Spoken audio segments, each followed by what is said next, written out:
the club's punishment over the breaches.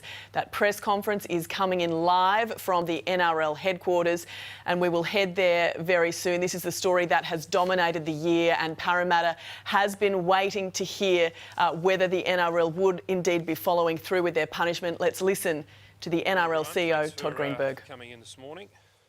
You all right, Nick? Thanks. When we announced the preliminary findings of our investigation into the Parramatta Club some 2 months ago, I said then it was a heartbreaking day for the Parramatta Club, its players and also its fans. Today is very different. Today represents what I think is a very big moment in time for the Parramatta Eels Football Club.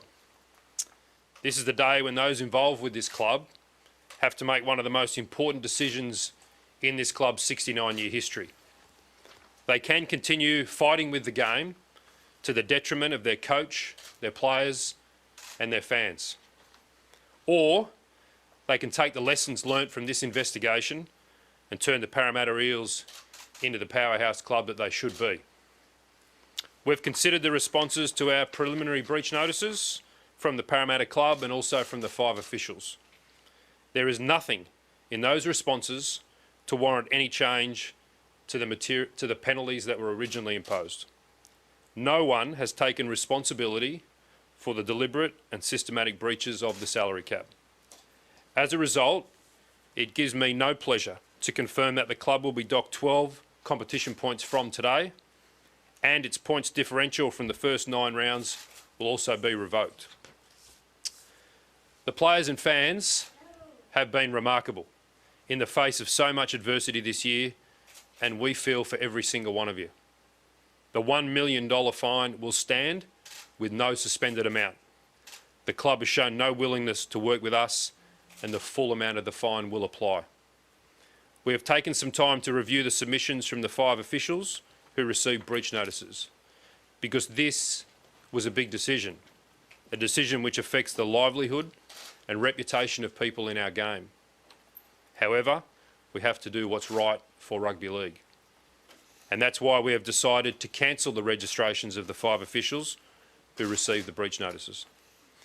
And let me say, this is not an easy call to make, especially for someone like Steve Sharp, a life member of the Eels, played 167 games for the club, a premiership winner, and it was a difficult decision to make for Steve. But these 5 officials have damaged the game.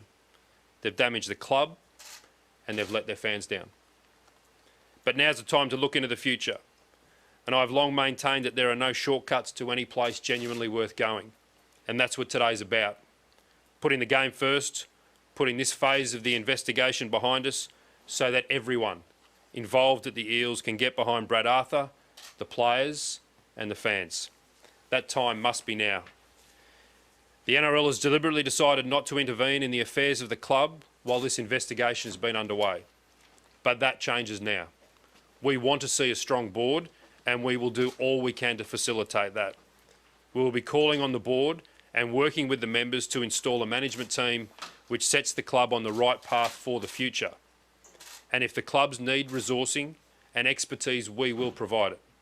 Parramatta can and should be a powerhouse of our competition.